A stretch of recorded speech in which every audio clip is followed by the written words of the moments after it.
সুপ্রিয় চাকরি প্রত্যাশী ভাই বোনেরা, জব একাডেমিতে স্বাগতম। আজকের আমি যে বিষয়টি নিয়ে আলোচনা করব সেটা হলো আমাদের সরকারি চাকরি লিখিত পরীক্ষার গ্রেড 11 থেকে 20 গ্রেডের সরকারি চাকরি লিখিত পরীক্ষায় পাটিগণিতে আমাদের সুদ আসল বা মুনাফা আসল থেকে যে অঙ্কগুলো আসে সেই অঙ্কগুলো আমি একটা অঙ্ক সমাধান করব।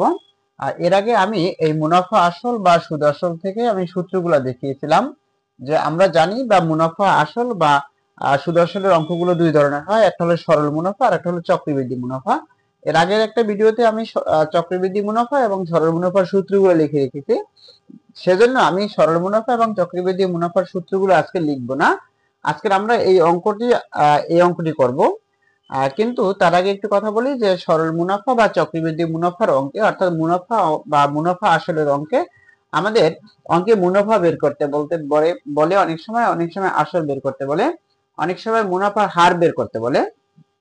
এই অঙ্কে আমাদের কি কি চাইতে পারে, যে মুনাফা আসলের অঙ্কে আমাদের কি কি বের করতে বলতে পারে। এক হলো আমাদের মুনাফা বের করতে বলতে পারে, অথবা সুদ বা মুনাফা, যদি এখন মুনাফা লেখে আমাদের মুনাফা বের করতে বলতে পারে, আসল বের করতে বলতে পারে, আসল। তারপরে মুনাফার হার বের করতে বলতে পারে, যে মুনাফার হার কত, শতকরা কত মুনাফায়, আমাদের মুনাফার হার বের করতে বলতে পারে। আর বের করতে বলতে পারে কি আমাদের সময়টা বের করতে বলতে পারে, সময় বের করতে বলতে পারে, আসল বের করতে পারলে মুনাফা বের করতে বলতে পারে। আমাদের এই সময় বা বছর, এই যে বিষয়গুলো আমাদের বের করতে বলতে পারে। আর যেহেতু আমরা জানি এই জায়গায় আমাদের সরল মুনাফা, যে মুনাফার অঙ্কগুলো হলো আমাদের সরল মুনাফা এবং চক্রবৃদ্ধি মুনাফা, এবং চক্রবৃদ্ধি মুনাফা, এই দুই ধরনের মুনাফার অঙ্ক আসে, চক্রবৃদ্ধি মুনাফা।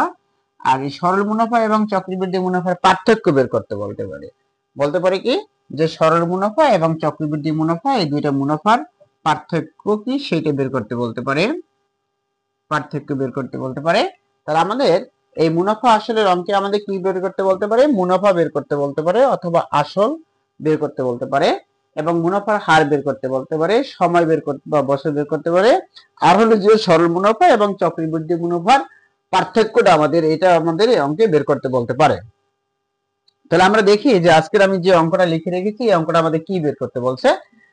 শতকরা বার্ষিক 8 সমস্ত 2 এর 1 টাকা মুনাফায়, এই শতকরা বার্ষিক এই কথাটা যদি বলা না থাকতো, এই কথাটা যদি বলা না থেকে যদি বলতো এরকম যে 8 সমস্ত 2 এর 1% মুনাফায়, তাতেই বোঝা যেত যে শতকরা বার্ষিক 8 সমস্ত 2 এর 1 টাকা মুনাফায়। অর্থাৎ আমি যদি 100 টাকা জমা রাখি ব্যাংকে এবং 1 বছর পর আমাকে যদি এত পার্সেন্ট মুনাফা দেয়, সেটার কথা বলছে যে 100 টাকার 1 বছরের মুনাফা এই টাকাটা, যে শতকরা বার্ষিক 8 সমস্ত 2 এর 1 টাকা মুনাফায় কত টাকার 6 বছরের মুনাফা এত টাকা, যে এইটা আমাদের মুনাফাটা দেওয়া আছে এবং বছরটা দেওয়া আছে এবং কত টাকা, তাহলে আমাদের এই অঙ্কে আসলটা আমাদের বের করতে বলছে। আমি কিন্তু সূত্র দেখেছিলাম যে সরল মুনাফার ক্ষেত্রে সূত্র হলো আই সমান পি এন আর। এর আগের অঙ্কটা কিন্তু আমি দেখেছিলাম যে পি হলো আমাদের আসল, এন হলো সময়, আর হলো মুনাফার হার, আর আই হলো আমাদের সরল মুনাফা। এখন এই অঙ্কটা আমাদের বের করতে বলছে কি, আমাদের আসল বের করতে বলছে, যে শতকরা বার্ষিক 8 সমস্ত 2 এর 1 টাকা, যে কোনো একটা পার্সেন্টেজ দেওয়া থাকতে পারে, যে শতকরা বার্ষিক এত পার্সেন্ট মুনাফায়, যে কোনো একটা পার্সেন্টেজ 8 সমস্ত 2 এর 1 না দিয়ে 8.5 এরকম দিতে পারে, যে কোনো একটা ভাবেই দিতে পারে।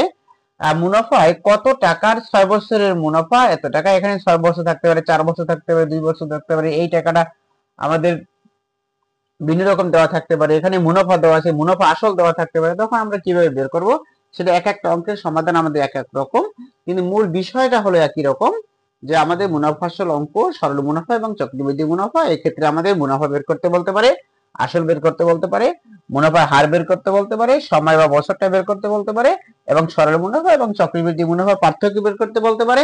এবং আমাদের চক্রবৃদ্ধির মুনাফা অঙ্ক করতে গেলে কিন্তু চক্রবৃদ্ধি বলা থাকবে, আর বলা না থাকলে আমাদের কিন্তু স্বাভাবিকভাবেই সরল মুনাফার অঙ্ক করি আমরা।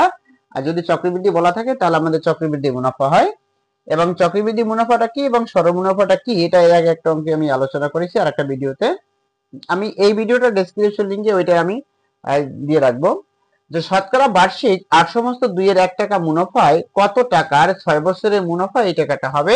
তাহলে কত টাকার আমাদের আসল, এরকম করে আমাদের আসল বের করতে বলছে।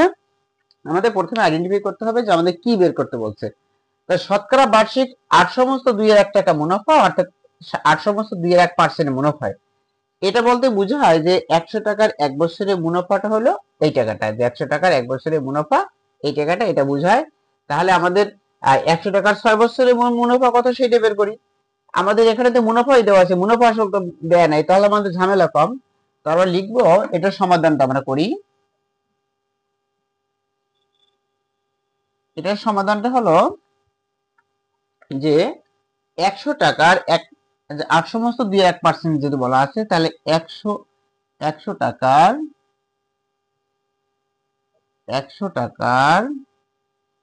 1 বছরে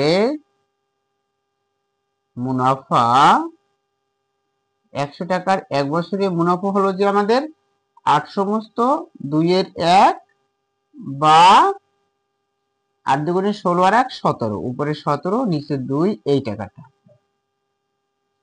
আমরা সমস্ত টাকা ভাঙিয়ে নিলাম, যে এইটার এটা গুণ আর উপরেরটা যোগ, সেটা বসবে উপরে আর সেটা বসবে লবে, আর হরে বসবে, যে হর যেটা দেওয়া থাকবে সেটাই হরে বসবে।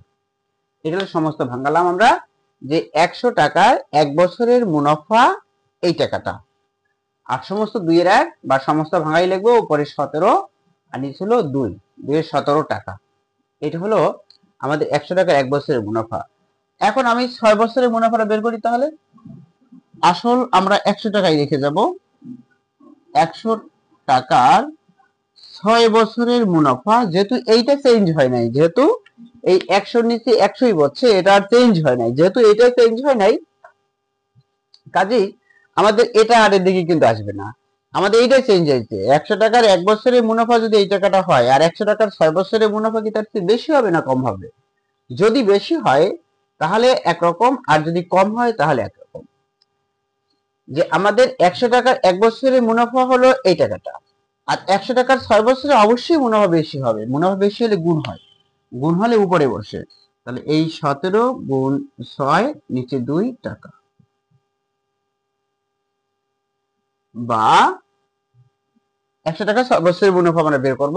তাহলে আমরা আর এখানে আমাদেরকে মুনাফা দেওয়া আছে, তাহলে লিখবো এই মুনাফাটা হয় আসলে 100 টাকা, 1 টাকা মুনাফা কত টাকা, আর এই টাকাটা মুনাফা কত টাকা। এখানে যদি এটা দিয়ে এটাকে কাটি তাহলে কত হয় 3, আর এই জায়গায় হয় কত, তাহলে আমাদের 321, 21-এর 1, 321, 21-এর 1 হাতে থেকে 2, 3-1 2, 3-1 3-2 5, এই 51 টাকা। তাহলে আমাদের মুনাফা কত হলো 51 টাকা। 51 টাকা মুনাফা কয় বছরে, 6 বছরে, আসল কত টাকা 100 টাকা। তাহলে আমি লিখতে পারি না, এখানে তো 6 বছরের কত টাকার 6 বছরের মুনাফা টাকাটা হবে। তাহলে আমি লিখবো কি, যে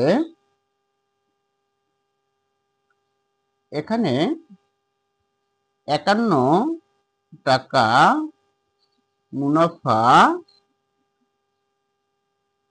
হলে আসল, আমাদের অঙ্কে বের করতে বলছে আসল মানে কত টাকা, এই আসলটা বের করতে বলছে। আসল 100 টাকা, যদি 51 টাকা মুনাফা হয় তাহলে আমাদের আসল 100 টাকা। সুতরাং 1 টাকা মুনাফা হলে আসল, যে 51 টাকা যদি মুনাফা হয় তখন আসল যদি হয় এই টাকাটা, 1 টাকা মুনাফা হলে তাহলে আসল কম হবে। এই জন্য আমরা এই 100-কে 51 দিয়ে ভাগ করবো এই টাকাটা। সুতরাং এই 2550 টাকা মুনাফা হলে 2550 টাকা মুনাফা হলে আসল, যে 1 টাকা মুনাফা হলে যদি আসল এই টাকাটা হয়, তাহলে 2550 টাকা মুনাফা হলে আসলের চেয়ে বেশি হবে, বেশি হলে গুণ হবে, গুণ হলে উপরে বসে, যে 100 গুণ 2550 নিচে হচ্ছে 51। এখন আমি এটাকে কাটাকাটি করে কতবার যায়, 5-8 5, 5-5 25, আমি যদি 5 দিয়ে কাটি, যে 5-8 5 আর 5-5 25, তাহলে থাকে 0 0 50। এবার যদি এটা গুণ করি 100 আর 50 গুণ করলে হয় 5000, কারণ দুইটা শূন্য আর একটা শূন্য, তিনটে শূন্য, 5 আর 5, এই টাকাটা। তাহলে আমাদের আসল কত টাকা? আসল এই টাকাটা। তাহলে আমার উত্তর লাগবে কত? উত্তর আসল এত টাকা বা এই 5000 টাকা, এটা হলো আমাদের আসল।